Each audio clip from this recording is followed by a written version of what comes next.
그렇다면 지금 질 수밖에 없었던 이유를 살펴보면요. 제가 원소전 이렇게 읽어보면서 특징이 뭐냐면은 메이오 팅총, 메이오 팅총, 메이오 팅총, 듣지 않음, 듣지 않음, 듣지 않음, 듣지 않음 5번이 나와요. 5번을 듣지 않았어요.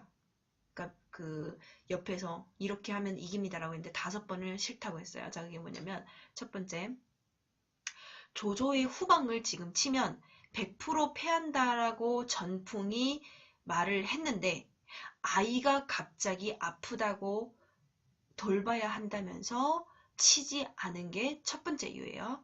자, 요것도 영상 한번 보세요. 这兵法云：机不可失，时不再来呀！灭曹完全在此一举，时不我待。主公，在下恳求你快快发兵吧。我儿如有不测，我也就不活了。主公，你醒醒行吗？蹲下。 네, 이렇게 욕을 해버리는 거예요. 자, 제일 처음에 뭐라고 어떤 한자를 얘기했냐면은 요거예요. 机不可失时不再来. 机不可失时不再来. 자, 뭐냐면 기회를 잃으면은 잃은 다음에 더 이상 오지 않아요. 맞아요. 막내 아들이에요. 웬샹이라는 이 원소가 막내 아들을 되게 좋아해요. 그래서 되게 좋아해서 이 아들이 아픈 거예요. 근데 하필 딱 요때 아픈 거죠. 그래서 계속 지금 여기는 허유가 지금 청을 하고 있어요. 정말 주공 빨리 지금 쳐야 합니다 라고 했는데 치지 않았죠. 요거예요. 일단은 자기 아들이 아파서 돌봐야 한다면서 전 지금 빨리 후방을 쳐야 되는데도 치지 않은 게 첫 번째. 자, 두 번째. 관우가 알량을 죽인 사실을 다 알고 있어요.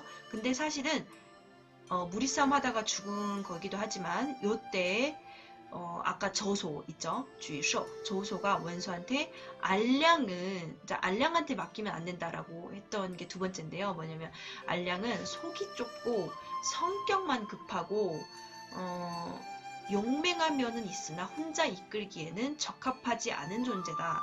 그렇기 때문에 알량은 절대 피해라. 그러니까 뭐 싸움은 뭐 다른 사람보다 잘할 수 있겠으나 그랬는데 어쨌든 괜찮다면서 알량을 보낸 거예요. 그러니까 조소는 좀 그동안 봐왔을 거 아니에요, 사람들이. 이게 누구를 어떤 전쟁에 좀 보내야 될지. 뭐 유비는 제갈량한테 맡겼으면 처음부터 끝까지 다 맡겨가지고 그렇게 된 거잖아요. 근데 원소는 정말 그렇게 많은 지혜자들이 있음에도 불구하고 자기가 말을 안 들었기 때문에 그래서 듣지 않았어요. 이때도 듣지 않아서 그렇게 문추까지 연속해서 죽었고 여기에 유비도 참여했어요. 그렇게 해서 요때의 관우가 오게 되죠. 관우를 데리고 오게 합니다. 근데 편지를 받고 저는 좀 이게 요 부분을 또 얘기를 하자면 그러니까 편지를 받고 관우가 자기 형님의 살아있다는 사실을 알아요. 그래가지고 저는 형님의 살아있다는 사실을 알고 지금 원소 근데 그쪽에 있다라는 사실도 알고 그래서 저는 떠나야겠습니다 하죠. 근데 조조는 정말 잘해줬기 때문에 아무래도 미련이 있을 거 아니에요. 미련이 있는데 관우가 이제 꼭 가겠다고 하니까 그러면 어쩔 수 없네.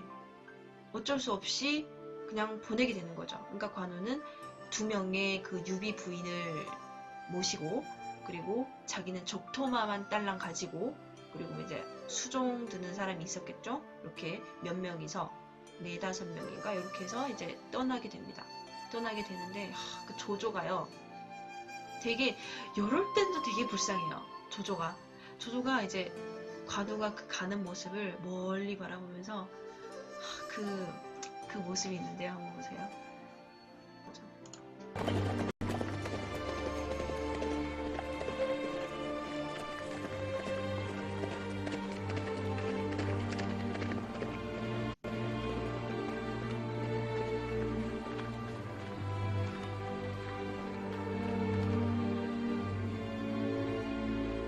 刘备这个人很可怕，啊，他比袁绍更可怕。刘备才是我真正的大敌。 자, 마지막에 뭐라고 했냐면 유비야말로 나의 진정한 적이다. 정말 왜냐면 유비는 정말 내가 사랑하는 관우를 다시 데리고 갔잖아요. 근데 이때 정말 아주 이 보세요. 시작할 때 이 모습이 되게 안쓰러워 보이지 않습니까? 이 모습이 안쓰러워 보이죠. 자, 그러면서 사실 유비가 가장 무서운 사람이다. 유비가 내가 견제해야 될 대상이구나. 이렇게 그때부터 굳건하게 마음을 먹는 거예요. 굳건하게. 이렇게 해서 관우도 데려갔어요. 자, 요게 두 번째 진 이유고요. 예전에 기억나세요? 조조가 했던 말이 있어요. 조조가 했던 말이 있는데 시우자오天下人夫라고 했잖아요. 내가 천하를 버릴지라도 천하는 그러니까 나를 버리면 안 된다라고 했는데 유독 천하를 그 말에 해당되지 않는 한 사람이 있다면 그게 바로 관우예요. 그러니까 관우만은 달라 이런 거죠. 그런 거죠. 그렇게 그 정도로 사랑했고요. 영웅을 알아보죠.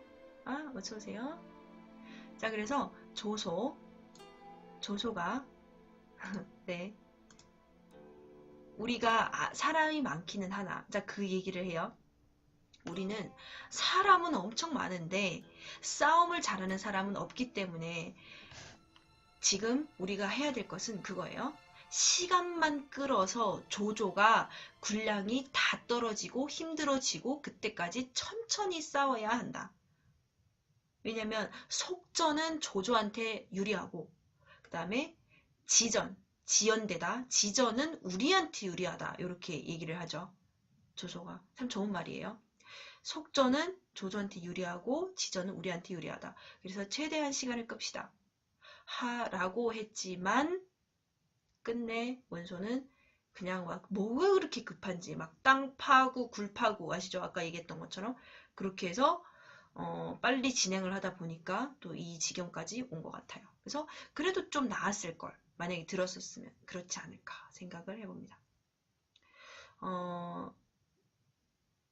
네, 자, 이게 세 번째 이유예요. 세 번째로 진 이유. 자, 네 번째 볼게요. 자, 조소가 또 얘기를 하죠. 순우경이 지금은 군량을 가져온 지 얼마 안 됐기 때문에 정말 혹시라도 무슨 일이 있을지 모르니 보호 차원에서 어느 정도의 병사들을 정말 두어서 미리 예방하는 것은 나쁘지 않다. 근데 저 이 말 아까 얘기했지만 듣지 않았죠? 자, 요게 네 번째로 실패한 이유예요. 원소가 있는 곳까지 40리가 된다고 하더라고요. 근데 그렇게 많이 안 걸리는 거리라고 알 수 있어요.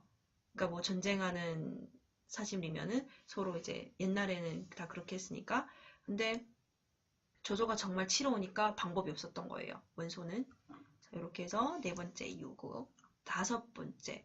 정말 다섯 번째 이유는 아까 또 조소가 얘기한 상대방이 인원이 적기 때문에 계속 싸우지만 우리는 인원이 많기 때문에 계속 싸울 수 있단 말이에요. 이게 사람을 번갈아 가면서. 그러니까 여기는 조조는 한정적이잖아요. 근데 사람들이 이제 번갈아 가면서 계속 싸우면은 2년 안에는 무조건 조조를 힘들어서 패하게 만든다. 요 방법도 나쁘지는 않은데 근데 첫 술에 배부를 수는 없잖아요. 그래서 천천히 2년 정도의 시간을 두고 이렇게 하려면 정말 조조를 다 죽일 수 있다라고 했지만 그런 정보 안 들었습니다. 역시 안 들었고요. 그렇게 옥에다가 가두게 됐죠. 그래서 나중에 원소가 패배가 되고 난 후에 전풍이 지금 감옥에 있단 말이에요. 처음부터 반대를 했고 그랬기 때문에 지금 감옥에 있는데 사람들이 이제 원소가 져서 오잖아요. 그러니까 전풍한테 얘기를 합니다. 아, 당신 말이 맞았어. 당신 얘기를 안 들어서 졌기 때문에 이제는 당신을 조금 더 챙겨주려고 하겠다. 근데 전풍이 어떤 얘기를 하냐면 내가 우리 주공 성격을 잘 아는데 나는 살지 못할 것 같다. 만약에 이겨서 오면 기뻐서 나를 놓아줄 텐데 근데 져서 왔기 때문에 자기 말을 안 들은 것 때문에 졌다라는 생각 때문에 쪽팔려서 나를 죽일 거다라고 하더라고요. 그래서 어쨌든 전풍은 아시다시피 죽었습니다. 옥에서 그렇게 해서 죽었고요. 삼국연의에는 보니까 자살한 걸로 나오긴 하지만 실제로는 옥에서 죽었고요. 그리고 조조는 그래서 보통 원수를 어떻게 보냐면은 조조 눈에서의 아니 계속 원수를 해. 조조는 원소를 어떻게 보냐면 꿈은 크지만 지혜가 없고 겉보기엔 세지만 마음은 나약하고 시기호승하나 위엄과 신임이 부족하고 병사는 많으나 분배를 못하고 장수가 교만하나 통일되지 못함. 땅은 광활하고 두둑하니 나한테 선물하면 딱 좋겠다. 이렇게 미리 얘기했답니다. 그래서 조조는 다른 사람의 말을, 지혜자의 말을 잘 들었고 원소는 안 들었고 제가 볼 때 이 차이점인 것 같고